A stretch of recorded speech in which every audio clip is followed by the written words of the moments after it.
Ну вот мы были здесь на смотровой площадке, и получается, Грузия совсем рядом. Да, То есть город Цхинвал граничит с Грузией. да. Ну вот у вас остается какое-то, не знаю, внутреннее напряжение, или вы в целом расслаблены и чувствуете себя в безопасности?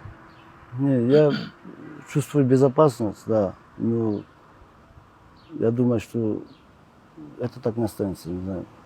Я думаю, что пока с Россией не присоединимся, я думаю, что через годы пройдут и опять будет война, я так думаю. Всегда должен готовиться, всегда быть начеку.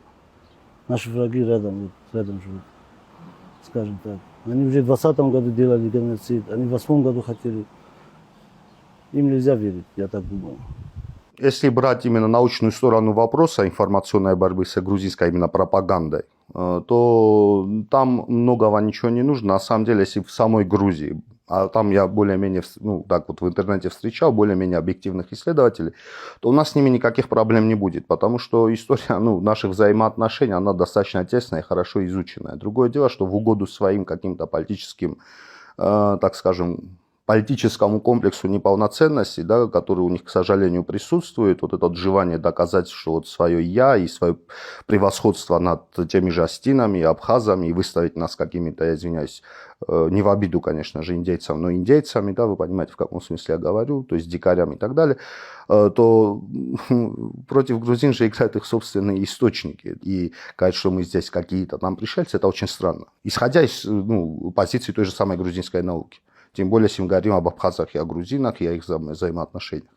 Но чтобы бороться в информационном пространстве, там элементарно нужны, опять-таки, средства и просто хорошая медийка. Потому что кроме оголтелой пропаганды, с той стороны мы ничего не слышим. А вот и такие вот голоса, которые звучат именно объективно, да, в той же Грузии, которые достаточно рационально, они адекватно, значит, объясняют историю наших взаимоотношений, их, я как вижу, их либо гасят, либо им приходится выбирать выражение, потому что грузинское общество оно до сих пор не толерантно именно к такому, значит, развитию событий, к сожалению.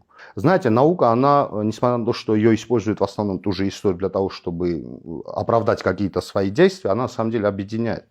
И с теми же грузинами мы давно бы нашли бы общий язык и жили бы в каком-то определенном таком формате, то есть каждый при своем, но в то же время мы бы избежали бы очень много трагедий, которые между нами имели место быть. Если бы действительно люди науки, если бы ученые, если исследователи, их голос был бы слышен, если бы они умели бы нормально доносить до общества, что все, что делают политики, либо вот эти оголтелые демагоги, это все глупость.